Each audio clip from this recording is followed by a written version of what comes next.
Hi, this is Carol back for our monthly 5 Fast Facts. Excuse me I'm a little hoarse, but we'll make it through, I'm sure. This time I'd like to answer a question. An older couple recently selling their home asked me, why in the world are we being asked to pay costs for the buyers? And I gave them an answer that I would like to give to you today. The broad answer to that question is that a strong housing market leads for a strong community.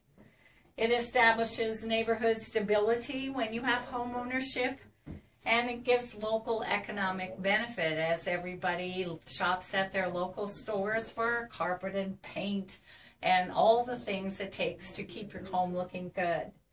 And the foundation of that market is our first-time home buyers. They have always been the foundation that we have built our residential housing market on.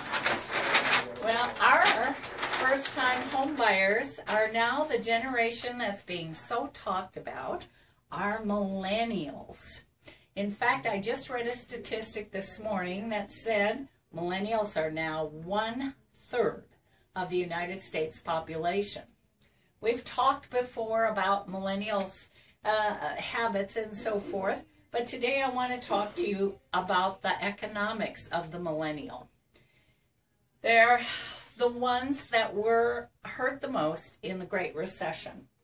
They had difficulty finding jobs, and if they did find jobs, they were usually at pay grades much lower than they expected to receive for the education they had. Those that were frustrated in not finding a job went back to school and got more degrees, and now they have a tremendous debt for student loans that I'm sure you've all heard about. Most of them had to live paycheck to paycheck, and they have been renters.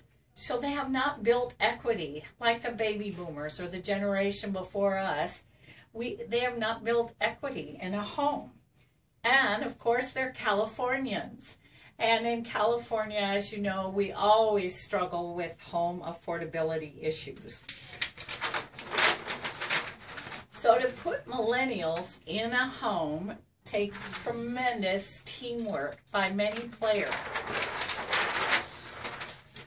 The first one is actually a local lender or financial planner can help them prepare to get a home loan and eventually buy a home. They usually have to repair their credit score. They've lived on credit cards, and again with student loans and other obligations, they've established a very high debt ratio. So the very first step to help our millennials, lenders are helping them sometimes for months, weeks, and even years before they get a home loan, get everything ready. The next step in the process of building this team to help is again for full loan approval. The millennial comes in if they're going to buy a median home price. In our desert, that's $180,000.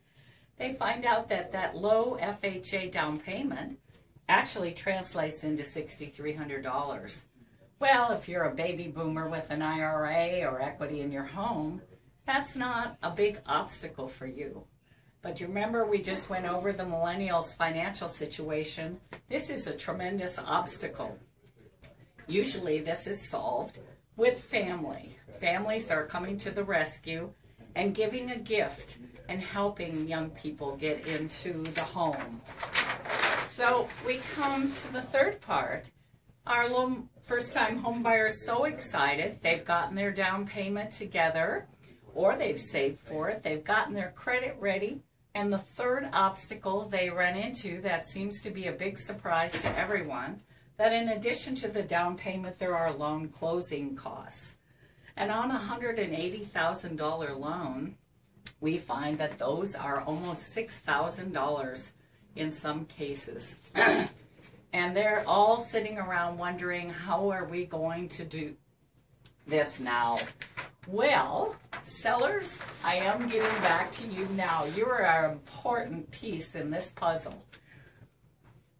When we come to your home as realtors and we talk to you and show you offers, we're going to show you if you've listed your home for 180, you might get an offer for cash. But usually those cash investors who are now leaving our market are going to give you what we call a lowball offer.